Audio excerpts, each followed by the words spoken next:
La phrase si concise des versets 3 à 5, chapitre 15, épître aux Corinthiens, est à l'évidence une phrase type de Paul. C'est en ces termes qu'il parle de la résurrection aux personnes auxquelles il annonce l'évangile. Elle se décompose en deux constructions symétriques.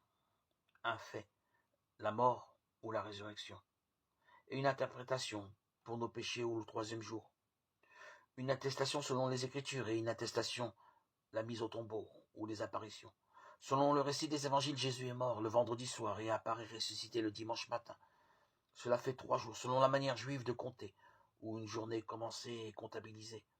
On ne trouve pas dans les Écritures de textes qui parlent de résurrection, sinon la parodie d'espérance décrite dans le livre d'Osée, chapitre 6, 1-6. En revanche, fréquemment, le texte fait mention d'une intervention salutaire qui a lieu le troisième jour, celui que l'on attend de nuit. Il est possible de passer une nuit blanche, mais pas deux. Le troisième jour est celui que l'on ne peut atteindre sans l'abandon du sommeil. Le vocabulaire utilisé pour parler de la résurrection de Jésus n'est pas nouveau. Il est déjà présent dans le livre de Daniel, par exemple, dans le chapitre 12. Pour les Juifs du 1er siècle qu'il employait, les Sadducéens ne croyaient pas en la résurrection.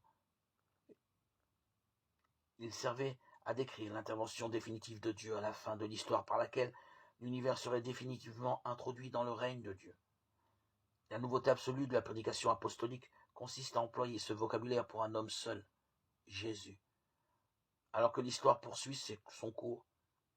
En s'exprimant ainsi, les apôtres disent qu'en voyant Jésus ressuscité, ils ont expérimenté en sa présence corporelle ressuscitée la force que Dieu déploiera pour relever tous les hommes d'entre les morts.